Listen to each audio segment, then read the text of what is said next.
느헤미야 1장 4절 말씀을 제가 읽어드리겠습니다. 내가 이 말을 듣고 앉아서 울고 수일 동안 슬퍼하며 하늘의 하나님 앞에 금식하며 기도하여, 예, 우리가 잘 아는 말씀이죠. 우리 느헤미야 1장 처음에 시작하는 그 말씀입니다. 느헤미야 형제가 예루살렘에서 이제 돌아와서 그 예루살렘의 소식을 느헤미야가 듣게 됩니다. 느헤미야가 이제 듣게 되는데 오늘 1장 4절에 보니까 내가 이 말을 듣고 앉아서, 그러니까 형제가 예루살렘의 그 지금 예루살렘 상황이 얼마나 어려운지, 이스라엘 민족 백성들이 얼마나 고통을 당하고 있는지 그 소식을 듣고 이렇게 말씀이 시작하거든요. 우리 인생 가운데 수없이 많은 일들이 우리 삶 가운데 벌어지고 지나가지 않습니까? 우리는 무엇인가를 보고 또 무엇인가를 듣는데 여러분 어떻게 반응하는가, 이게 중요하다는 거예요. 그래서 잘 듣는 것이 기도자의 출발일 수 있다는 거예요. 우리가 놓치는 것이 너무나 많다는 거예요. 알게 모르게 듣지만 듣지 못하고 보지만 보지 못하는 일들이 많이 있다는 거예요.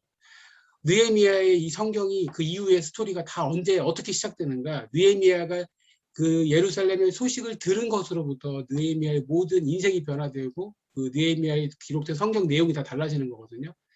그러니까 느헤미야가 이스라엘 민족의 아픔의 소식을 듣고 그것으로부터 모든 것이 시작이 되었다는 것이, 이 소식을 느헤미야가 잘 들었기 때문에 나중에 놀라운 하나님의 큰 역사와 또 그 예루살렘의 회복이 시작될 수 있었다는 거예요.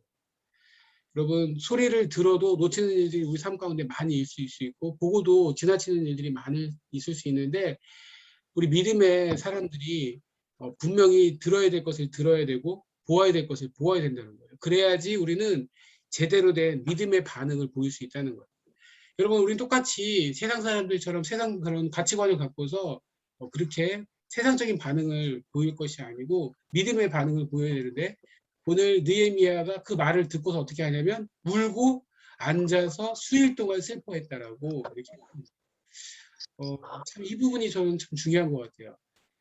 느헤미야는 자기 민족의 아픔을 자기 신의 아픔으로 받아들여요. 그래서 예루살렘이 지금 난리예요. 힘들어요.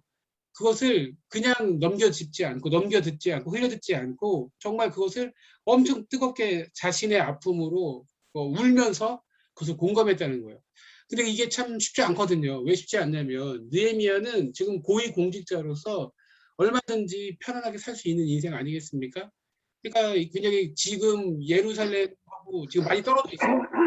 떨어져 있는 거리 떨어져 있고 자기는 자기 지금 인생은 얼마든지 지금 그곳에서 고위공직자로서 얼마든지 편하게 살 수 있고 미래가 어떤 면에서는 보장되어 있고 그냥 충분히 자기는 잘 살 수 있는데 그런데 그 상황 가운데서 자신의 미래가 아니라 민족의 아픔을 보고 하나님 나라의 아픔을 봤다는 거예요. 자신의 편안보다 민족의 슬픔을 보면서 그것을 슬퍼하고 공감하는 이 능력이 참 놀랍다는 거예요.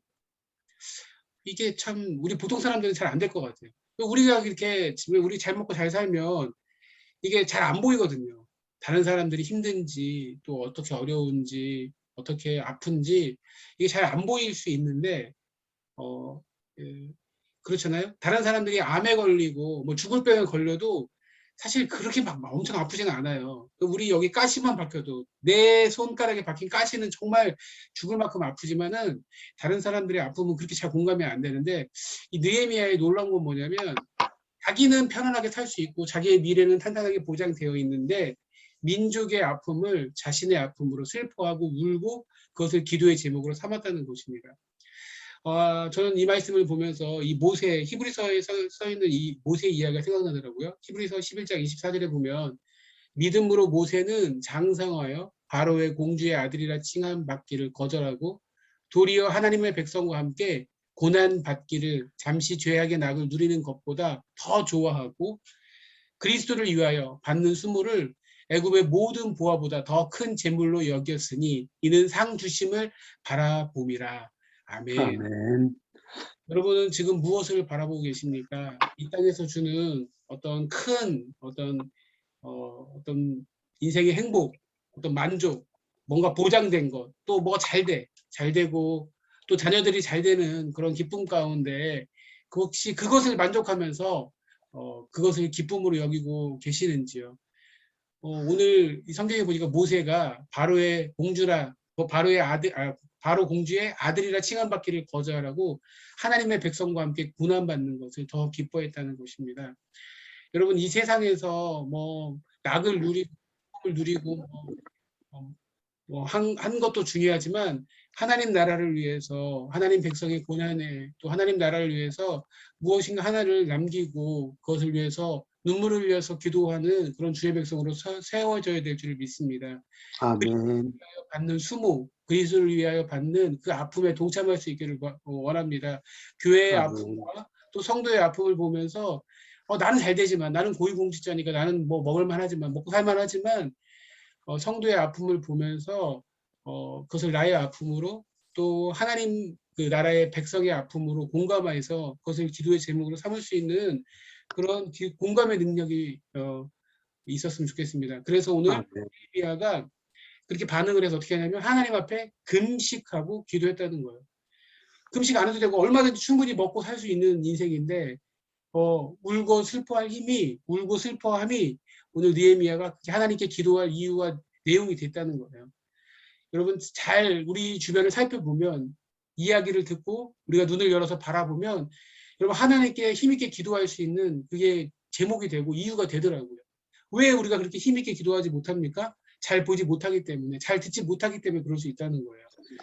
여러분, 잘 살펴봐야 돼요. 그리고 무심히 넘기지 마시고, 누가 힘들대 무심히 넘기지 말고 여러분 그것을 기도의 제목으로 삼을 수 있길 바랍니다. 그것이 하나님의 백성의 삶이고 그것이 바로 우리가 해야 될 기도의 내용이에요. 그래서 그것이 우리의 삶을 바꿀 것이고 우리의 기도의 내용을 바꿀 것입니다.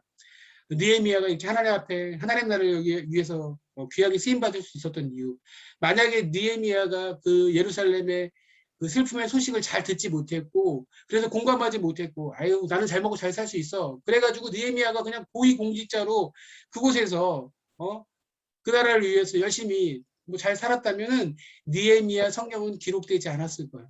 하나님 앞에 남긴 것이 아무것도 없었을 거예요. 아마 그 인생은 뭐 좀 높임을 받고 사람들한테 막 인정을 받으면서 잘 나가는 인생으로 살았을 줄은 모르겠지만 하나님 앞에 절대 인정받거나 하나님 앞에 개수되어지는, 하나님 앞에 세움받는 인생은 되지 못했을 거예요. 그러나 느헤미야는 그때부터 기도하기 시작했고 그것 때문에 이제 예루살렘까지 총독으로 나아갈 수 있었고 어렵지만 성벽을 쌓는 그런 놀라운 일들을 또 하나님 예루살렘 성벽뿐만 아니라 예루살렘에 있는 주민들을 하나님의 사람들로 재건해내고 믿음의 사람들로 공동체로 회복시키는 일에 느헤미야에게 귀하게 쓰임받을 수 있었지 않습니까? 그랬던 것처럼 여러분 우리가 하나님 앞에 하나님 나라를 위해서 쓰임받기를 소원하는 그런 기도자로 세워지기를 소원합니다.